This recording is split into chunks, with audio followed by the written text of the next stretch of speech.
Kita akan mulai dengan cara kita review aja yang kemarin, yang minggu lalu ya. Mungkin minggu lalu ada yang lupa atau mungkin ada yang nggak datang nggak ya minggu lalu. Kayaknya datang semua ya. Ini yang minggu lalu semua datang toh? Iya, ya kan. Oke, jadi kita akan review sedikit. Minta tolong ini dibagikan ya. Ini adalah hasil dari summary kesimpulan dari yang kemarin. Bisa dibagikan. Bantu bagikan. Ini dari apa yang kita bahas hari minggu yang lalu. Oke, sudah dapat semua ya.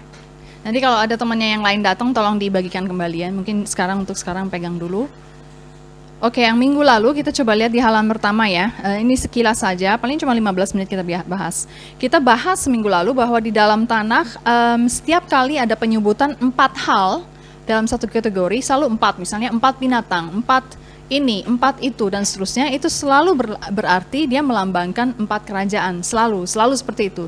Jadi kalau misalnya Bapak Ibu baca di dalam Tanakh, Alkitab Yahudi ya, di situ ada konon adalah 4 binatang buas misalnya, itu udah pasti melambangkan 4 kerajaan, dan 4 kerajaan ini pasti adalah kerajaan yang sama, yaitu musuh yang menguasai atau menjajah Israel ya. Keempat kerajaan itu adalah sesuai dengan urutannya masing-masing, dari urutan munculnya musuh-musuh itu, yaitu yang pertama Babel selalu pertama. Babel itu apa ya, Babilonia ya, sama ya, Babilonia.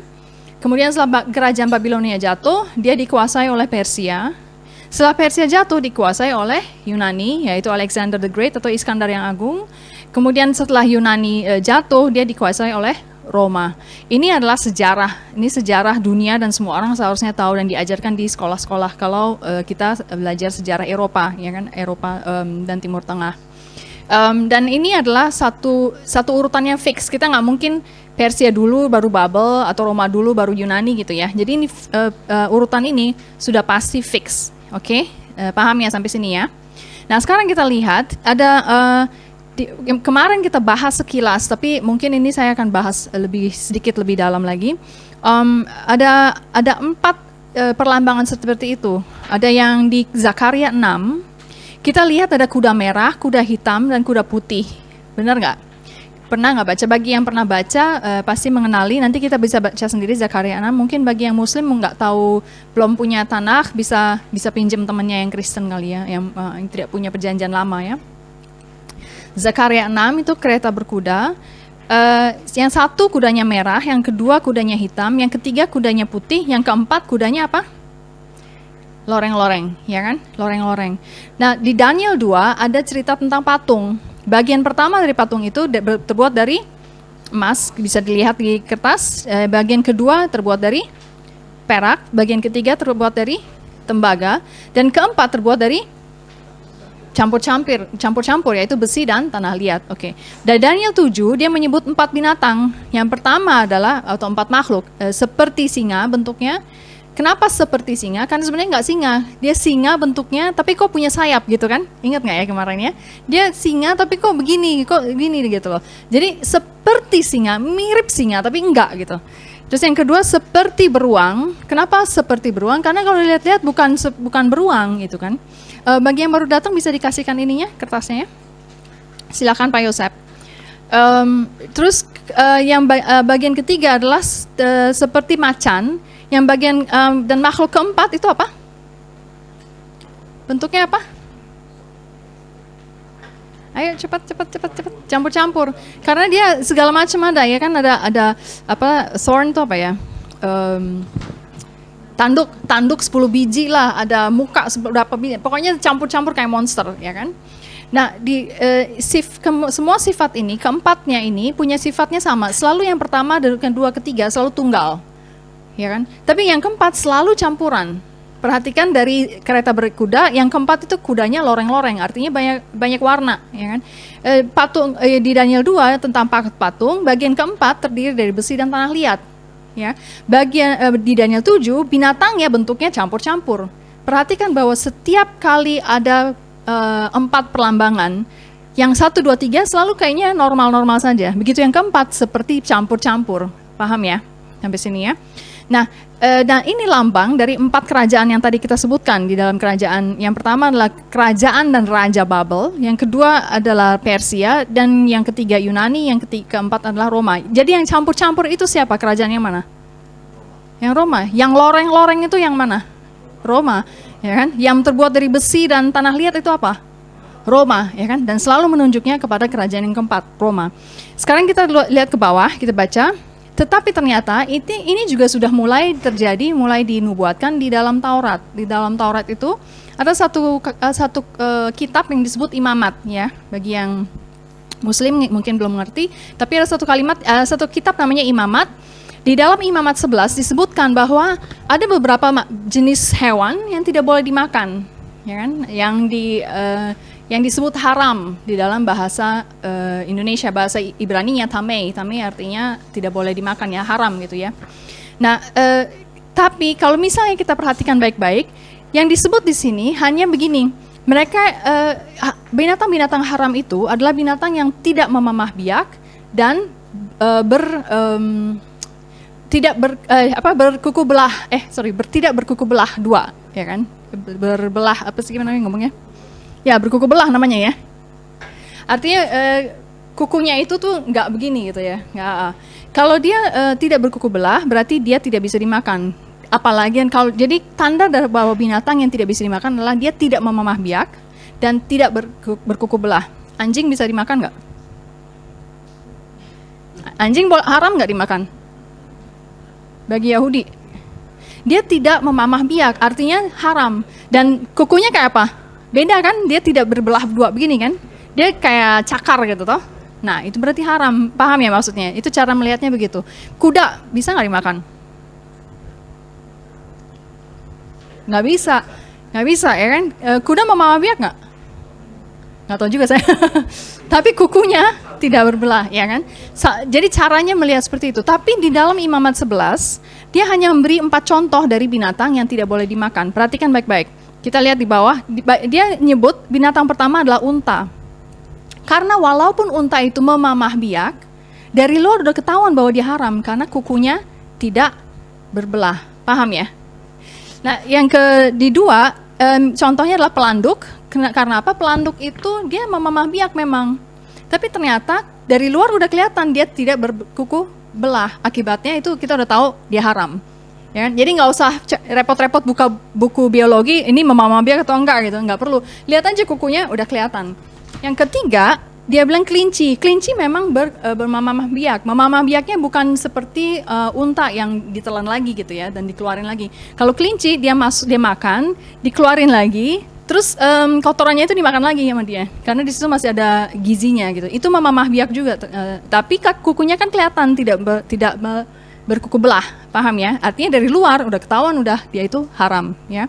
Sekarang yang keempat nih menarik. Yang keempat adalah babi hutan. Babi hutan itu ternyata berkuku belah, paham ya? Pernah nggak lihat babi? Babi itu kukunya begini. Kalau jalan kukunya begini, perhatiin nggak? Siapa yang pernah lihat babi? Siapa di Papua ya? Siapa yang melihara babi? Jadi kukunya kan begini kan, ya kan? Perhatiin nggak? Dia seperti menyombongkan diri bahwa kukunya itu seperti ini. Dia menunjukkan bahwa kukunya belah, betul? Jadi sekilas orang yang tidak paham biologi, dia tahu oh ini halal, betul nggak? Tapi ternyata kalau kita buka buku biologi, ternyata dia memamah biak tidak. Tidak, begitu dilihat dalamnya ternyata tidak halal. Paham nggak maksudnya? Nah, kejelekan dari si babi ini adalah di luarnya dia seolah-olah halal, seolah-olah cantik, gitu ya, dalamnya busuk. Paham nggak arti maksudnya? Dan itu adalah melambangkan siapa lagi kerajaan tadi? Kerajaan keempat, Roma. Ngerti nggak maksudnya ya? Jadi sekarang kita mengerti di dalam Tauratnya Yahudi atau Torahnya Tanaknya Yahudi, kerajaan keempat ini kita tahu kayak apa. Kerajaan keempat ini yang paling jahat, yang paling mengerikan. Itu yang paling jahat, paling mengerikan, dan paling menyesatkan. Kenapa? Dari luar kesannya baik. Dari luar kayak anggun, ya kan, beradab apa, dan ternyata dalamnya busuk. Dan Roma kita tahu akhirnya di tahun ke abad ketiga, kita tahu dia berubah jadi apa ya? Kekristenan, ya, maaf nih, tapi ini terus terang aja kita berbicara jujur. Di dalam Tanakh Yahudi dikatakan bahwa Roma itu akhirnya berubah menjadi kekristenan, dan kekristenan kelihatan juga seperti itu. Dia memakai perjanjian lama, betul nggak? Perjanjiannya orang Yahudi, buku kitabnya orang Yahudi dipakai. Jadi seolah-olah dia membedakan antara haram dan halal, betul nggak? Tapi begitu kita masuk ke gereja, apa yang kita lihat? Makan babi juga gitu, ngerti nggak maksudnya? Makan hal-hal yang seperti itu. Nah, di situ bagi orang Yahudi, Roma dan gereja itu ketidakkudusannya terletak di situ, paham nggak ya? Itu dilihat dari Tanakh. Sekarang kita balik ini ya, halaman kedua. Kita review sedikit. Nah, ternyata di dalam Daniel 7, ternyata di dalam Daniel 7 tertulis bukan hanya 4 kerajaan. Yang di Daniel 7 itu kan yang pertama seperti singa, betul ya? Terus yang kedua itu seperti beruang, yang ketiga seperti macan, yang keempat seperti monster. Ternyata ada lagi yang kelima, yang di tempat-tempat lain nggak pernah disebut, yaitu seperti anak manusia. Dia bilang seperti anak manusia. Perhatikan bahwa kata seperti berarti bukan, ya, ngerti ya maksudnya? Kalau saya mirip seperti presiden, apakah saya presiden? Tidak, betul ya? Kalau saya dibilang mirip Jennifer Lopez, apakah saya Jennifer Lopez? Tidak, ya nggak? Cantik kan saya, loh. Did you understand that? Ya, paham ya, ngerti ya maksudnya? Jadi kenapa disebut seperti? Karena ini hanya perlambangan, ini nggak benar-benar macan, ini nggak benar-benar beruang, paham ya maksudnya ya? Oke, sekarang kita tahu kenapa dipakai disebut seperti. Karena ketika dia bilang seperti anak manusia, kita tidak menyebut ini manusia, ya, ini seperti manusia. Artinya kita tidak berbicara orang dan kita tidak berbicara binatang, paham ya? Kita berbicara perlambangan. Paham ya? Oke, sekarang kita lihat sebelahnya. Sifat keempatnya, kita lihat tadi yang satu tunggal, kedua tunggal, ketiga tunggal, yang keempat campuran, betul? Yang kelima tunggal atau campuran? Tunggal, ya kan? Jadi manusia itu dia kelihatan bahwa bentuknya manusia dan mirip manusia gitu ya. Nah, perhatikan bahwa di dalam Daniel 7 dikatakan asalnya si singa, beruang dan macan dan monster asalnya dari mana? Dari laut. Ya kan, di sini kita baca, nanti dibaca sendiri di rumah di Daniel 7. Tapi anak manusia ini dilihat dari berasal dari langit. Dia dikatakan seperti itu, ya kan, di Daniel 7. Nah, ini berbicara tentang yang kelima ini berbicara tentang kerajaan yang bukan diciptakan oleh manusia. Di Daniel 7, bukan Daniel berapa ya? Daniel 2 di mana dia melihat patung, ya kan, patung dengan 4 jenis. Dia katakan begini. Ada satu batu yang dilempar dan menghantam kaki yang terbuat dari besi dan tanah liat. Pernah nggak baca itu? Mau buka nggak? Mau buka nggak? Atau percaya aja? Ya, kita percaya aja. Atau nggak buka sendiri juga nggak apa-apa, nanti Daniel 2. Jadi batu itu dia akan menghantam kaki, yaitu bagian keempat. Yaitu kerajaan apa berarti? Kerajaan Roma. Batu ini akan menghantam kaki, sehingga ketika kaki itu hancur berantakan, seluruh patung jatuh dan hancur. Ya, bagi yang pernah baca cerita itu pasti ingat ya kan. Apa artinya? Dan dikatakan bahwa batu itu bukan berasal dari manusia, batu itu berasal dari surga, gitu kan. Nah, itulah yang dilambangkan juga sebagai kerajaan yang kelima. Sama dengan yang di Daniel 7 dikatakan seperti anak manusia, dia datang. Kerajaan ini muncul setelah kerajaan yang terakhir, dan kerajaan ini akhirnya menghancurkan kerajaan yang terakhir sehingga seluruh kerajaan sebelumnya ikutan hancur. Paham nggak maksudnya? Kurang lebih seperti itu. Ini yang akan datang ya kan. Sekarang ini belum terjadi gitu. Nah, nubuatnya adalah mereka yang berasal dari laut. Oke, di mana ini? Daniel 7 ayat 13 sampai 14. Kita baca di sini. Ada ayatnya Daniel 7 ayat 13 sampai 14 dikatakan bahwa aku terus melihat dalam penglihatan malam itu tampak datang dengan awan-awan dari langit seorang seperti anak manusia, seorang seperti anak manusia, artinya bukan anak manusia, dia seperti anak manusia. Datanglah ia kepada yang lanjut usianya itu, dan ia dibawa kepadanya. Lalu diberinya kepadanya kuasanya dan kemuliaan dan kekuasaan sebagai raja, maka orang-orang dari segala bangsa, suku bangsa dan bahasa mengabdi kepadanya. Bukan menyembah, mengabdi, artinya dia melayani gitu. Mereka bangsa-bangsa akan melayani dia. Terus kekuasaannya ialah kekuasaan yang kekal, yang tidak akan lenyap, dan kerajaannya ialah kerajaan yang tidak akan musnah. Ini adalah yang disebut dengan Al-Masih atau Mesias, ya kan? Si Mesias ini ketika dia datang bukan sebagai orang. Dia datang sebagai raja yang punya bangsa. Paham ya? Artinya kalau seseorang mengaku sebagai Mesias, kita harus tanya nih kerajaannya mana? Kalau dia memang presiden, Perdana Menterinya yang mana? Paham nggak maksudnya? Jadi ada seluruh sistem kepemerintahan yang sudah ada di menyokong dia. Itulah Mesias. Kita tidak pernah, saya nggak perlu datang kepada misalnya Yosef, dan saya tidak perlu datang ke Yosef dan bilang gini, kamu harus percaya bahwa Obama adalah presiden. Paham nggak? Saya nggak perlu ngomong seperti itu kan? Semua percaya nggak Obama presiden? Betul nggak? Saya nggak perlu ngomong percayalah kepada Obama bahwa Obama adalah presiden Amerika Serikat. Paham nggak maksud saya? Sama dengan Mesias, kalau saya bilang percayalah Mesias adalah presiden, Mesias siapa? Si A adalah Mesias, kita harusnya tahu bahwa mana dia. Paham nggak maksudnya ya? Jadi Mesias itu ketika dia tidak datang sebagai seorang yang tanpa ada dukungan apa-apa di belakangnya.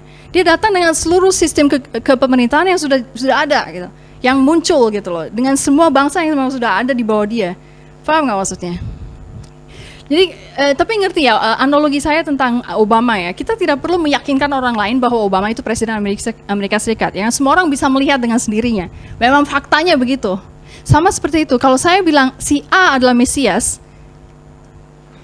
seharusnya kita nggak perlu meyakinkan orang itu, ngerti ya maksudnya? Kalau kita bilang si A itu Mesias, berarti si A itu raja dari sebuah bangsa, mana dia? Paham ya? Ngerti ya? Jadi itu yang paling penting. Kenapa bangsa Yahudi tidak percaya ada seseorang jadi Mesias? Karena harus ada dukungannya gitu loh. Harus ada fakta sejarah yang mana gitu loh. Kamu bilang si A Mesias, mana dia raja dari bangsa apa? Mana Perdana Menterinya apa? Terus mata uangnya apa? Di mana letaknya? Di mana letaknya coba? Ya kan? Sekarang kalau dibilang bahwa katakanlah maaf, Yesus adalah Mesias seluruh dunia dan rajanya orang Yahudi, katakanlah rajanya orang Israel gitu ya. Sekarang pertanyaannya, rajanya atau presiden Israel sekarang siapa ya? Kayaknya namanya bukan Yesus deh. Perdana Menterinya siapa ya? Paham nggak maksudnya? Jadi itu sesuatu yang bagi bangsa Yahudi ini sesuatu yang tidak masuk akal karena itu fiktif gitu loh. Kamu bilang ini Mesias tapi mana kerajaannya? Itu bermasalah. Oke. Kemudian kita lanjut.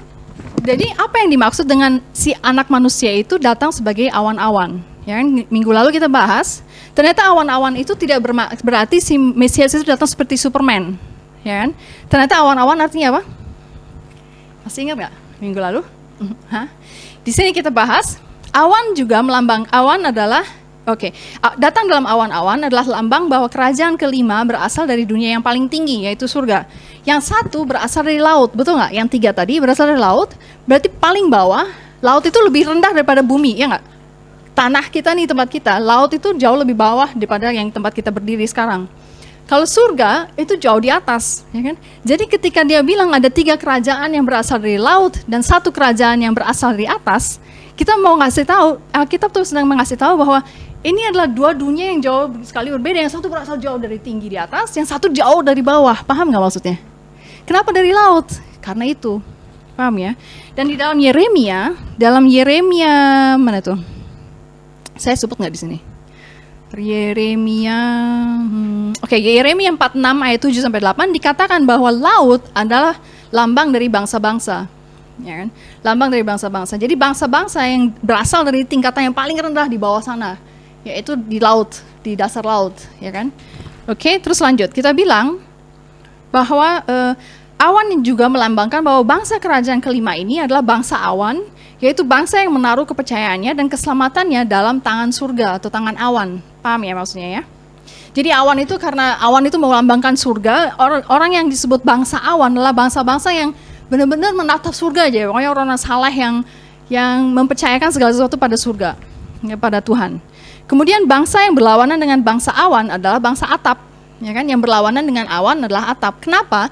Awan itu dibuat siapa? Siapa yang buat? Tuhan. Kalau atap yang buat siapa? Manusia. Jadi yang satu mempercayai Tuhan, yang satu mempercayai buatan manusia. Seperti itu ya. Di dalam bahasa Ibrani ada kata atap. Atap itu adalah Gog. di dalam Tanakh, di dalam kekristenan mereka tahu tentang suatu perang yang dunia yang dahsyat sekali dan disebut dengan perang Gog dan Magog, ya kan? Kata Gog dalam bahasa Ibrani adalah atap, betul?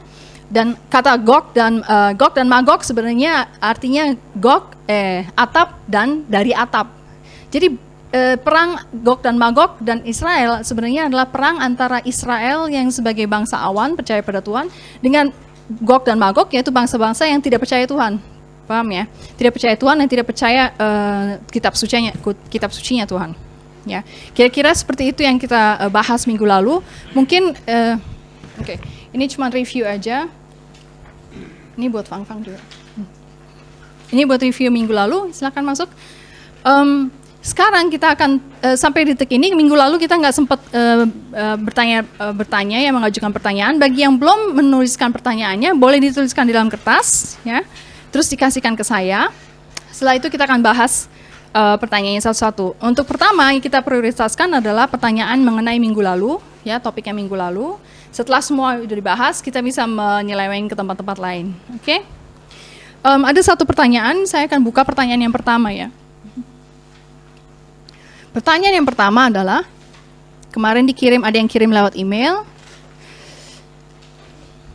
Orangnya nggak ada tapi nggak apa-apa nih, kita tanya aja. Dia bilang, apabila seperti anak manusia itu, kata-kata seperti anak manusia itu bukan menubuatkan Mesias yang terbang di awan-awan, betul nggak? Kan kita udah bahas tadi ya. Kalau kita bilang seperti Mesias datang seperti anak manusia, itu berarti bukan dia datang seperti Superman gitu di atas awan-awan. Itu ada artinya sebenarnya. Kalau ternyata Mesias tidak datang di atas awan-awan dalam arti dia tidak terbang seperti Superman, artinya rapture ada nggak? Tahu rapture ya? Rapture bahasa Indonesianya pengangkatan ya. Kalau orang Kristen percaya di akhir zaman itu nanti semua orang Kristen diangkat naik ke surga. Itu berdasarkan 1 Tesalonika 4. Dikatakan bahwa Mesias akan turun dengan awan-awan, lalu orang-orang Kristen akan diangkat terbang menyampiri awan-awan itu. Pernah baca ya? Itu orang Kristen percaya. Nah, kalau ternyata sekarang Mesias itu tidak datang lewat awan-awan, ya kan? Kan kita sudah bahas di Daniel 7 bahwa itu salah pengertian. Konsep pengangkatan berasal dari mana? Ngerti ya pertanyaan orang ini ya? Okay. So I just went into the question. The first question is, if like the Son of Man does not prophesy that the Messiah is going to come like Superman on clouds, so where does that leave 1 Thessalonians 4, where it says that the Messiah will come on the clouds and the Christians, the believers, will fly to the clouds to welcome him. So where does the concept of rapture comes from?